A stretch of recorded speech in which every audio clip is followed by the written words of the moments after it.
L'épaule, c'est une articulation importante et lorsqu'on a de la douleur ou une raideur articulaire, eh bien, ça gâche nos journées. C'est peut-être votre cas. Aujourd'hui, je vous montre un exercice qui peut vraiment améliorer votre condition et je vous montre ça dans quelques secondes. Je suis Denis Fortier. Si vous êtes nouveau ici sur ma chaîne YouTube, je vous conseille de vous abonner en cliquant sur le coin inférieur droit de l'écran et je vous invite aussi à vous abonner à mon infolettre en visitant mon site web, le www.denisfortier.ca. Maintenant, les douleurs à l'épaule et les raideurs articulaires à l'épaule, c'est un problème qui survient assez fréquemment. Vous m'avez beaucoup écrit pour me parler de ces douleurs-là et de ces raideurs-là. Je vous ai déjà montré plusieurs exercices sur ma chaîne YouTube et j'aimerais revenir sur un de ces exercices-là que vous allez aussi trouver dans mes livres. Il y a des lecteurs qui m'ont écrit aussi pour me poser des questions sur cet exercice-là. J'avais donc envie d'y revenir dans une nouvelle vidéo en vous donnant plus d'indications et plus de précision. Si vous avez une douleur à l'épaule et si vous avez une raideur articulaire, c'est important de consulter un professionnel de la rééducation. Si vous êtes en France, visitez le site de l'Ordre des masseurs kinésithérapeutes et si vous êtes au Québec, visitez le site de l'Ordre professionnel de la physiothérapie du Québec. D'avoir un programme d'exercice adapté à votre condition, ça peut vous aider aussi à soulager plus rapidement vos douleurs et à récupérer vos capacités fonctionnelles et aussi à éviter une récidive. Il faut savoir aussi ce qui limite votre mouvement. Est-ce que c'est une douleur, c'est-à-dire est-ce que vous pourriez bouger votre bras mais la douleur vous empêche de le faire, ou si c'est principalement la raideur articulaire, c'est-à-dire que bien que vous le souhaitiez, bien que vous désiriez bouger votre bras un peu plus, la raideur articulaire vous limite. Donc, c'est bien important de différencier ces deux limitations de mouvement et d'en tenir compte lors des exercices. Les exercices que je vous présente aujourd'hui, aucun d'entre eux ne devrait augmenter la douleur, ne devrait reproduire la douleur. Si c'est le cas, vérifiez que vous faites l'exercice comme il faut et si la douleur persiste, vous cessez l'exercice et vous consultez un professionnel de la rééducation. L'exercice que je vous présente aujourd'hui, c'est un exercice qui peut être pertinent dans un contexte de douleur persistante à l'épaule, dans un contexte aussi de tendinite ou de capsulite. Je vous donne en premier lieu la façon de faire l'exercice. Vous vous adossez au mur, la tête au mur, les fesses au mur et les talons au mur aussi, et le dos des mains au mur. Et dans cette position-là, vous allez lever les bras tranquillement le plus haut possible. Vous allez peut-être être limité à 45 degrés,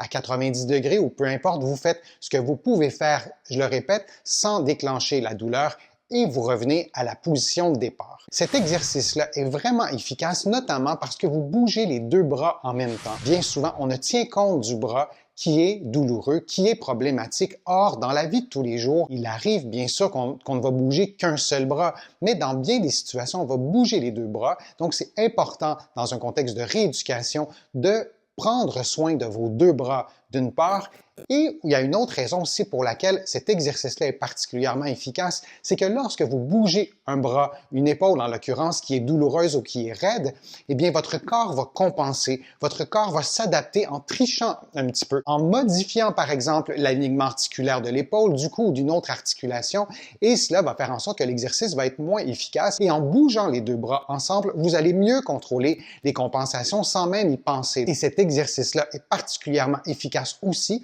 parce que vous allez le faire adosser au mur et en étant adossé au mur, là encore, vous allez mieux contrôler les compensations, cette façon qu'a votre corps de tricher, de fuir le mouvement qu'on souhaiterait réaliser avec votre épaule. C'est fondamental pour cet exercice-là et tous les exercices que je vous propose sur ma chaîne de bien adapter les exercices à vos capacités physiques.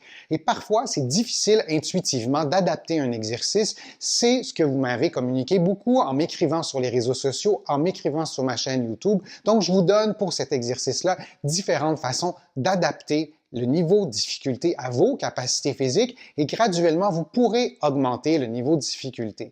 Alors, si cet exercice-là est trop difficile à faire ou si c'est même impossible, vous allez procéder de cette façon-là. Vous allez d'abord modifier la position de départ. Vous allez peut-être éloigner la tête du mur. Je vous donne plusieurs possibilités. Donc, la première possibilité, c'est d'éloigner la tête du mur pendant que vous faites l'exercice.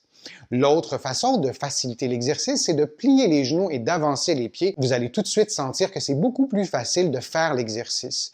Si, malgré tout ça, ça demeure difficile ou impossible de faire l'exercice, vous pourriez aussi ajouter un rouleau derrière la tête. Là aussi, ça va relâcher la musculature, notamment du cou. Il ne faut pas oublier que des problèmes d'épaule persistants ont souvent des liens avec une raideur, avec une douleur, avec une diminution de capacité fonctionnelle du cou. Donc, de placer ce rouleau-là derrière la tête va probablement faciliter l'exercice. Vous adaptez bien sûr la grosseur du rouleau pour que cette position-là soit confortable. Une autre façon de faciliter l'exercice aussi, c'est de commencer le mouvement différemment. Vous allez joindre les deux mains et vous allez lever les deux bras ensemble. Donc, si, par exemple, c'est votre épaule droite qui est problématique, le fait de vous aider avec la main gauche, avec le bras gauche, et vous allez lever les bras devant vous jusqu'à une amplitude qui vous convient, qui ne réveille pas la douleur. Et dans cette position-là, que ce soit à 45 degrés, 90 degrés ou un peu plus haut même, vous allez tranquillement diriger vos bras vers le mur et de cette position-là, vous allez rebaisser les bras. Cette façon de faire-là stimule la musculature efficacement. Vous allez utiliser, pour parler en termes précis, la contraction excentrique, c'est-à-dire que lorsque vos bras vont descendre, vos muscles vont se contracter, mais d'une façon différente que lorsque vous contractez les bras en montant en premier lieu. C'est donc une façon de faciliter l'exercice. Et au fil des jours, au fil des semaines, vous allez monter les bras un peu plus haut et vous allez pouvoir ensuite les rapprocher du mur puis descendre graduellement. Une autre façon de faciliter l'exercice, c'est de faire l'exercice sans garder les bras adossés au mur tout au long de l'exercice. Graduellement, plus vous allez gagner en souplesse, en force musculaire. Moi, je vous invite à faire l'exercice en gardant les bras adossés au mur durant tout l'exercice. Mais au début, ça peut être une bonne idée d'éloigner les bras. Vous allez voir, c'est beaucoup plus facile. Une façon d'augmenter le niveau de difficulté, c'est de prendre un poids dans vos mains. Et attention, c'est un petit poids, une petite charge. Par exemple, une petite boîte de conserve pourrait faire l'affaire.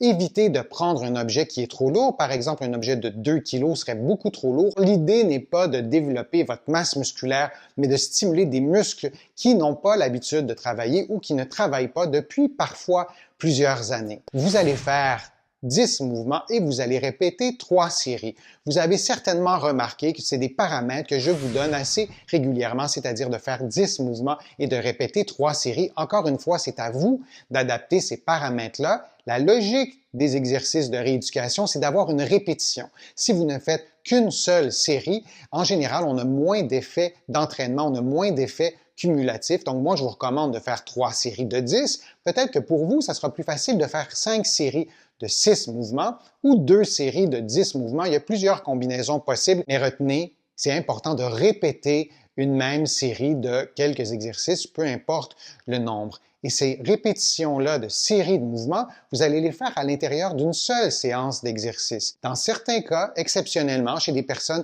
qui sont très fragiles à la douleur, qui vont surréagir à la douleur, c'est-à-dire qu'un simple mouvement peut déclencher une douleur pendant plusieurs heures, c'est des cas exceptionnels, mais si c'est votre cas, là, peut-être que vous pourrez faire des séries, de faire une série le matin, une série le midi, une série le soir, mais pour graduellement essayer d'intégrer tous ces mouvements-là dans une seule séance. Peut-être que pour vous, dans ce contexte-là, ce sera mieux, mais en général, on essaie de regrouper tous les exercices dans une séance. Une autre variante de l'exercice consiste à faire un exercice résisté. Là aussi, je vous ai déjà montré sur ma chaîne YouTube plusieurs exercices résistés. Donc, cet exercice-là, adossé au mur, peut se décliner aussi en exercice résisté. Vous allez commencer l'exercice dans la même position de départ. Vous allez lever les bras, disons, jusqu'à 45 degrés. Et dans cette position-là, vous allez pousser sur le mur pendant 3, 4, 5, 10 secondes et vous allez relâcher. Vous pouvez répéter consécutivement 3 fois le même effort. Et vous pouvez aussi faire, bien sûr,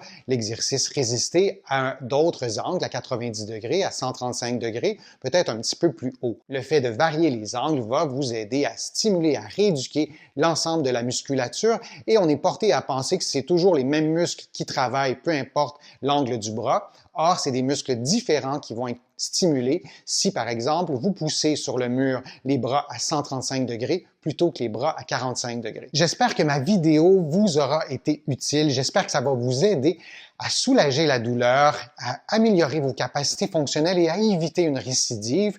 Je vous invite à commenter la vidéo. Je vous le répète souvent, mais c'est important pour moi d'avoir vos commentaires, de savoir ce que vous souhaitez voir aborder sur ma chaîne YouTube. Si vous avez aimé ma vidéo, je vous invite à cliquer j'aime, à la partager sur les réseaux sociaux. Je vous assure, ça me donne plus de visibilité. Ça m'aide aussi à produire de nouveaux contenus.